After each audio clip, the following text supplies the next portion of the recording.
Hey everybody, my name's Duane France. I'm the founder and host of Headspace and Timing, a blog and podcast that is designed to change the way that we think and talk about veteran mental health.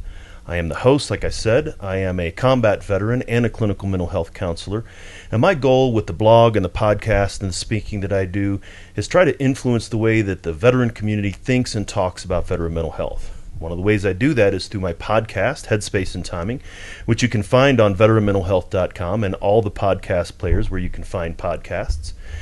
So I thought that I'd try something different now, and I'm going to be bringing in some clips of my most recent podcast. I have a great guest that was on the podcast that was released yesterday, and I wanted to try to bring the information that he has in a different way.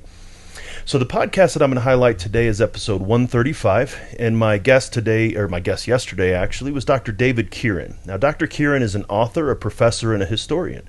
He recently wrote a book called Signature Wounds, The Untold Story of the Military's Mental Health Crisis. And this book takes a look at the broad story of the Army's efforts to understand and address mental health concerns as they relate to military service. So one of the things I wanted to be able to do was share a couple of clips and talk about them that's part of the conversation that Dr. Kieran and I had. So after David's introduction about himself and his background, I asked him what it was like for him to talk to service members about their experience when he doesn't have the frame of reference of being a service member himself.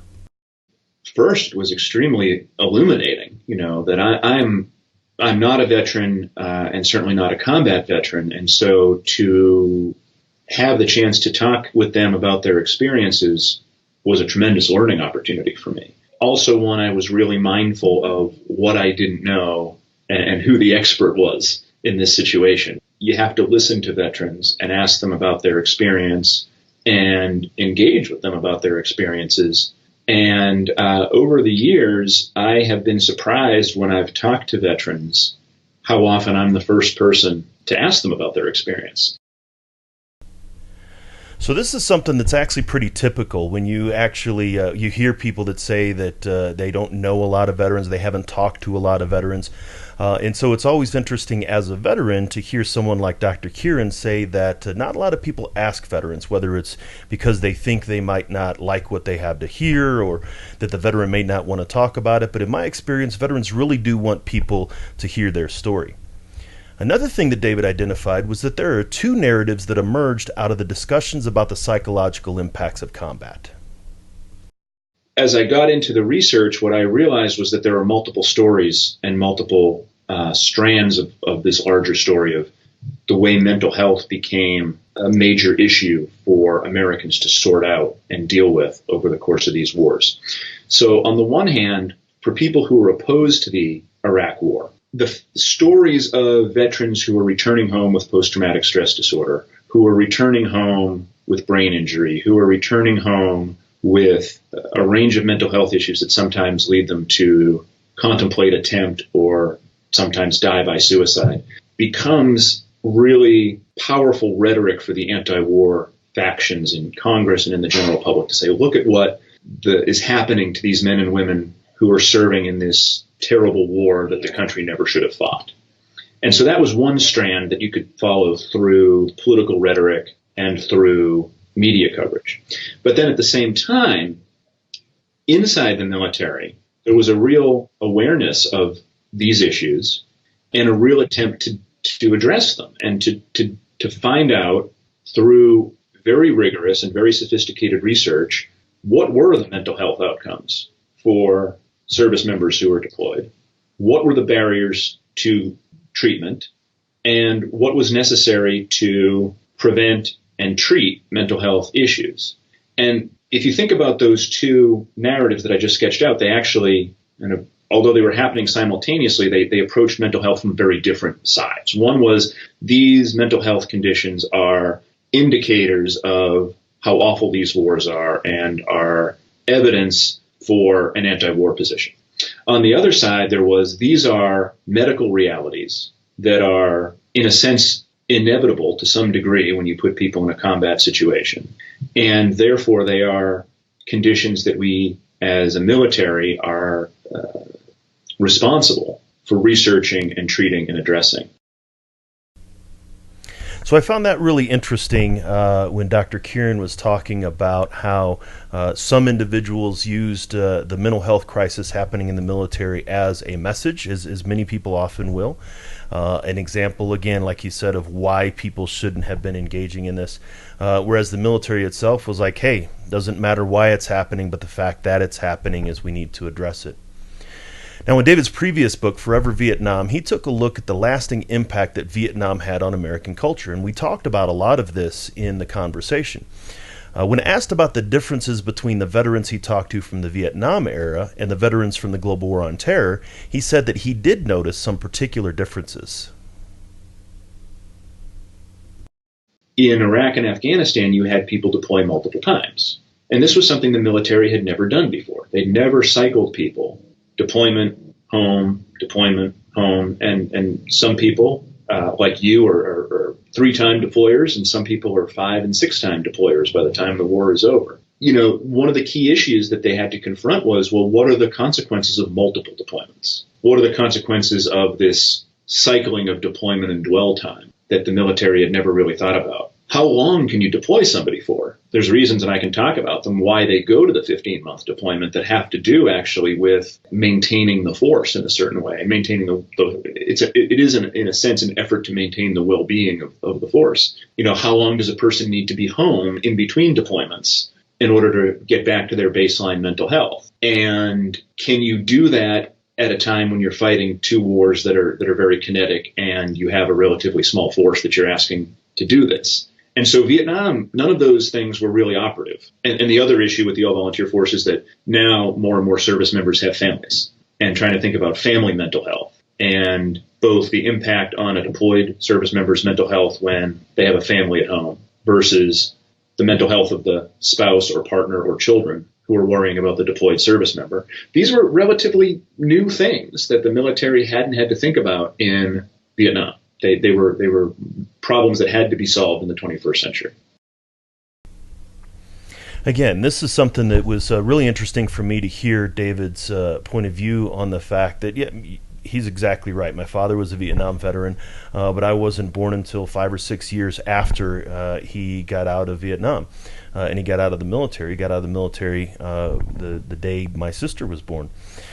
So really, while I do have the experience of being a military child, I wasn't in the military in the combat, as opposed to my kids who were they were in 1st and 2nd grade whenever I started to deploy, and they were approaching high school whenever we ended. So the impact and the changes, the differences between the combat veterans were really interesting.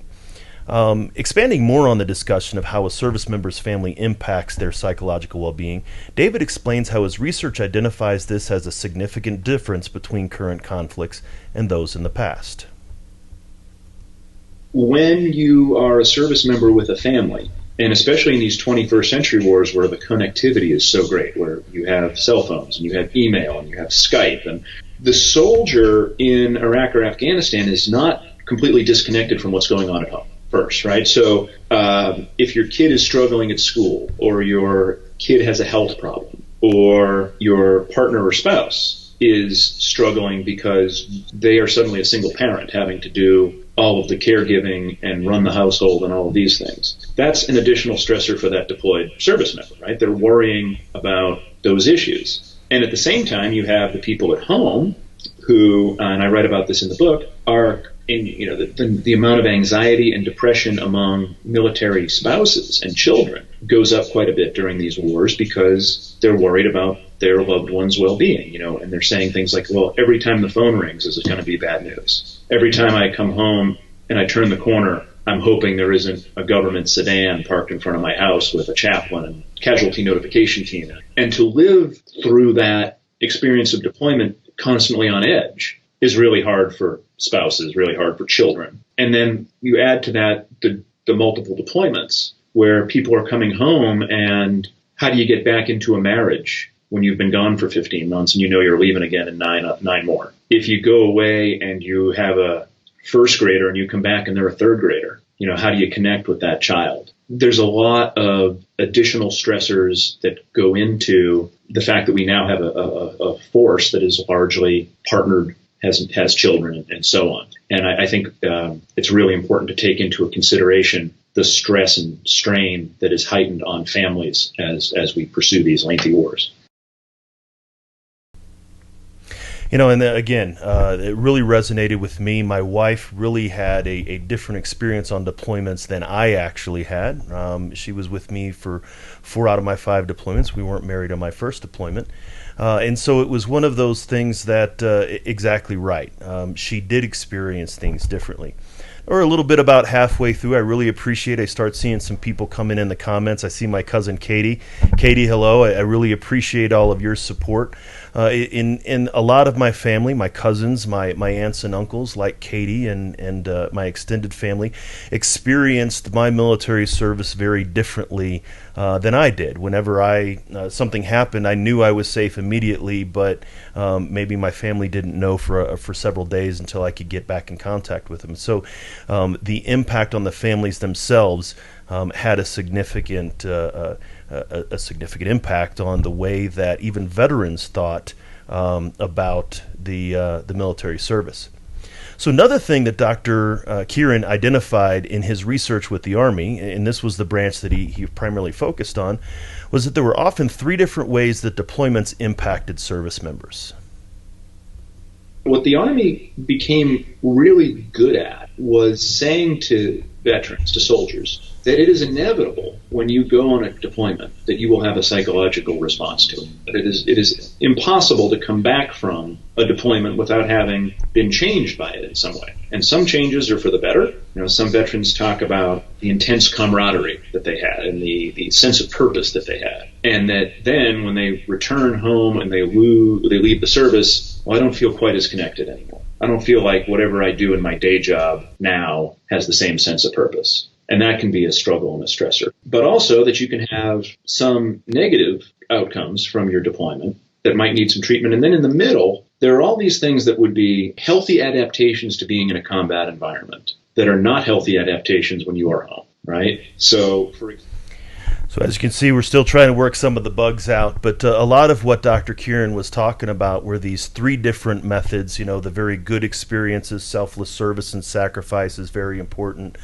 But also, yes, there's some negative stuff, the nightmares, the sleepless nights, and things like that. And then there are things that happen in theater, things like anger and fear, and as he said, emotional dysregulation, sort of clamping down on those emotions. Those were appropriate when we were deployed to combat, not very appropriate when we come back here to home. Another thing that Dr. Kieran and I talked about was how it seems that service members are able to hold things together while they're in the military, but then things start to get challenging when the deployments stop and they're no longer focused on the mission at hand. It's often the case that when a service member is caught up in that kinetic cycle of deployment, training, redeployment, they may not have time to think about their experiences and reflect on them. And it's really when things slow down and you have the opportunity to reflect that some of those issues that need to be addressed will come to the surface. I think it's sometimes easy when you're just running all the time to push aside some of the problems. They find their way out in other ways, right? Anxiety and depression do not just lay low. They'll come out and people will be snapping at their wives or their husbands or whatever. Often it's not until people either get out of the service or they get to a place where they're not on that heavy deployment schedule that's when they really are going to step back and see, oh, there are some things I haven't worked through here from my deployment. Pretty sure that sounds familiar. It sounded familiar to me when he was talking about it. Sounds familiar with a lot of veterans that I work with as a therapist. I've got a couple of colleagues in the chat that I was deployed with, one of my gunners, Brandon Spencer, and then one of my compatriots, Chief Patton. Love you guys. You always took care of us. And they would probably say the same thing, that it is very common to be able to say that it's the just driving keeps a lot of this wellness stuff out of our head, and then sort of once we stop doing that and the walls come down, and then it starts to get flooding back in. like my boy Spencer says, working nonstop and pushing things aside is definitely his go-to. And it's a go-to for a lot of different veterans. And it's okay sometimes to be able to do that if you have some things that you handle, but then sometimes the water kind of flows over the dam. And then finally, Dr. Kieran and I talked about the very common feeling that I hear from many veterans that I work with as a clinical mental health counselor, that we often want to go back to combat or want to go back in the military where we knew what was going on and we knew that we could handle it. Everybody had a shared set of experiences and a shared vocabulary for talking about them. I think that's really powerful for many veterans, is this idea that they want to be around people who have shared their experience and feel as though many civilians neither understand nor care to understand their experience. And so I absolutely understand where that desire to remain in the service or go back on another deployment comes from. So again, this was just a short preview. Actually, the longer conversation that David and I had lasted nearly an hour, and those are typically the length of our shows. But I wanted to be able to give a little bit of a preview, maybe some highlights of some of the stuff that we talked about. David and I really talk a lot more about his book, Signature Wounds. You can hear more about him at davekieran.com. And if you want to hear the full episode, go to veteranmentalhealth.com. You can actually see the show notes for the page at veteranmentalhealth.com/HST135. Let me know what you think about this process. We're going to be working the bugs through. Maybe I'll be doing this the day after the podcast release. Dave's podcast released yesterday, and this is going live Wednesday. But maybe you stumble on this a little later. What do you think about this format? Is it something that you would be interested in seeing more of? Is it something that you think that other people would like to hear, that you could share it out to? Appreciate it if you do so. Once again, subscribe for the podcast and all the different podcast players wherever you find it. And remember, veterans, you're not alone. Ever.